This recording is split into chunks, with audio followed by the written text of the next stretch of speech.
Avec Scrap 5, vous allez mettre en scène vos photos dans des pages simples ou dans des albums. Vous réaliserez aussi cartes et faire-part ou des objets par exemple comme des boîtes de dragées.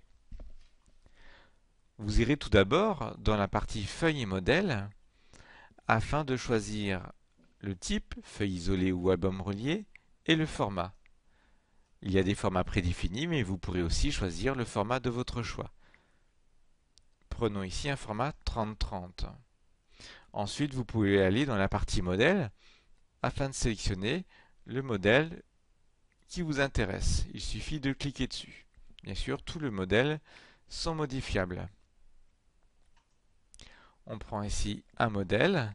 Alors bien sûr, vous pourrez partir d'une page blanche et mettre en scène vos photos. Vous avez ici accès à la partie images et vous sélectionnez l'image que vous souhaitez mettre et vous la glissez dans la zone. Si vous souhaitez ajouter d'autres images, il suffit ici de cliquer sur le plus. Cela va ajouter l'image que vous agrandirez, que vous placerez à l'endroit voulu. Bien sûr, je vais pouvoir la supprimer. Ici, vous avez accès aux éléments, voilà, pour déplacer votre photo. Ici, je vais pouvoir ajouter une bordure autour de l'image. Je peux jouer sur les ombres, ce qui va donner du volume à vos pages.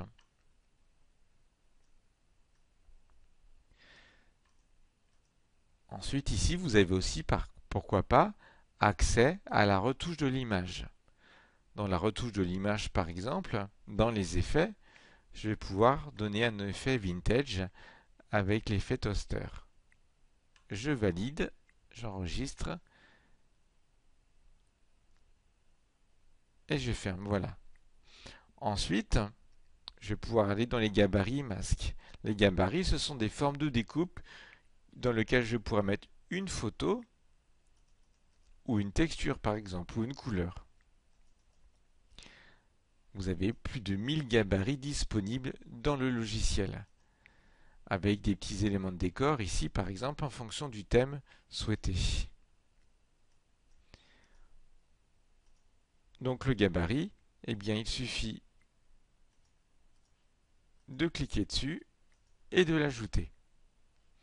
Et on peut l'agrandir comme on le souhaite. Là aussi, je peux bien sûr le supprimer. Vous avez déjà des gabarits sur votre page, comme ici. Dans ce gabarit-là que j'ai sélectionné, je vais pouvoir aller dans Couleurs et textures et choisir parmi toutes les textures disponibles. Ici, j'ai envie de mettre du bleu. Je peux aussi, dans la partie rechercher, mettre bleu pour avoir toutes les textures bleues comprises dans le logiciel. Pourquoi pas, je vais prendre celle-ci et j'utilise ici la flèche pour la mettre dans le gabarit sélectionné. Ma texture se met en fond.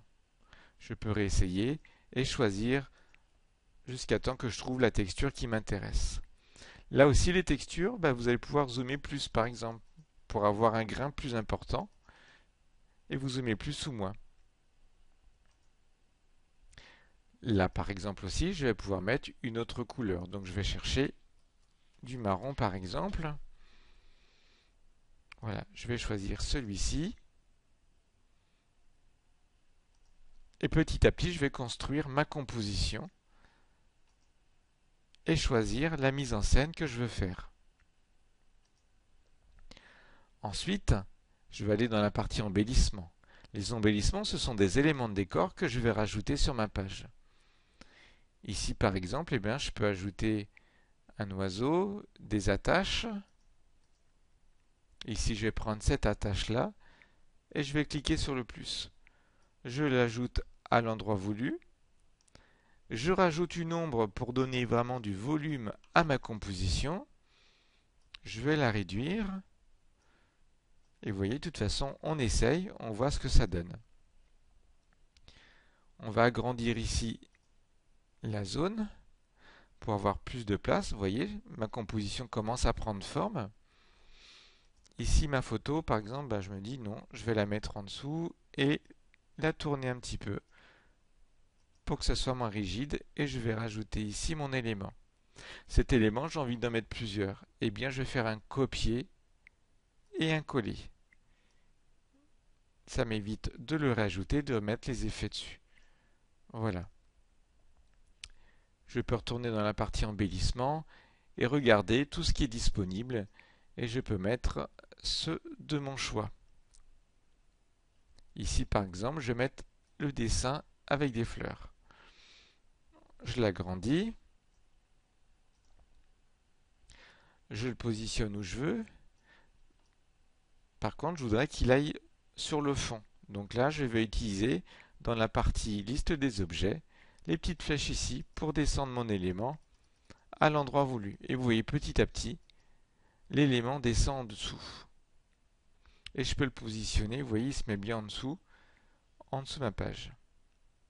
En dessous la photo et en dessous les éléments qui se trouvent ici. Après avoir mis mes photos, des couleurs et des textures, rajouter des gabarits par exemple, des embellissements, je vais pouvoir ajouter du texte. Ça peut être un titre, tout simple, ou alors tout un paragraphe pour raconter vos vacances par exemple. Donc là j'écris Barcelone, je vais choisir ici parmi toutes les polices installées sur mon ordinateur celle qui m'intéresse, je vais choisir la taille, 36 par exemple, je vais choisir la couleur. La couleur ici je peux choisir dans les couleurs de base ou utiliser la pipette. La pipette va pouvoir permettre de prendre la couleur d'un élément sur votre composition.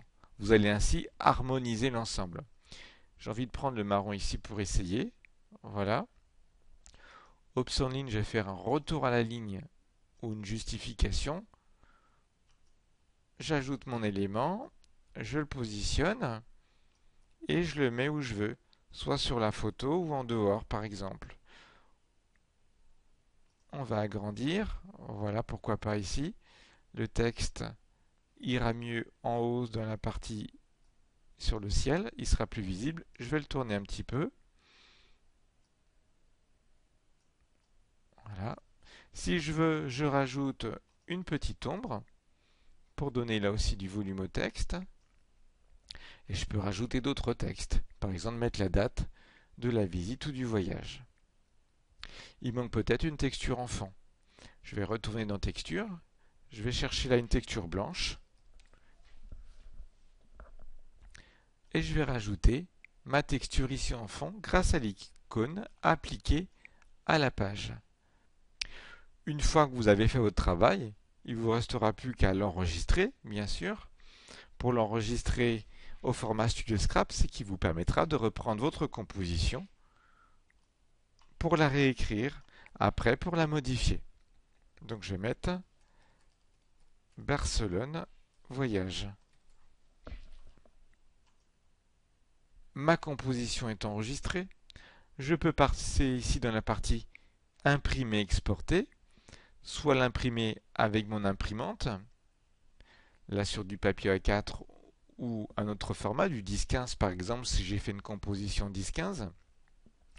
Je peux aussi l'exporter au format PNG, JPEG par exemple, ou PDF, ce qui va me permettre d'avoir ma composition comme n'importe quelle autre image. Et cette composition, eh bien, je pourrais la mettre sur une clé USB ou l'envoyer par email par exemple. Si vous le souhaitez, vous pourrez utiliser le service de commande d'impression, soit de page seule, dans certains formats plus grands que le A4 par exemple, comme le 3030 ou le 3040, ou demander l'impression de tout un album. Donc vous avez vu, avec ShowScrap 5, vous allez pouvoir mettre en scène vos photos, choisir le format, choisir un modèle, ajouter vos photos, rajouter des éléments de décor, rajouter des textures ou un titre. Ensuite, imprimer, exporter ou demander une impression au labo photo de vos mises en scène.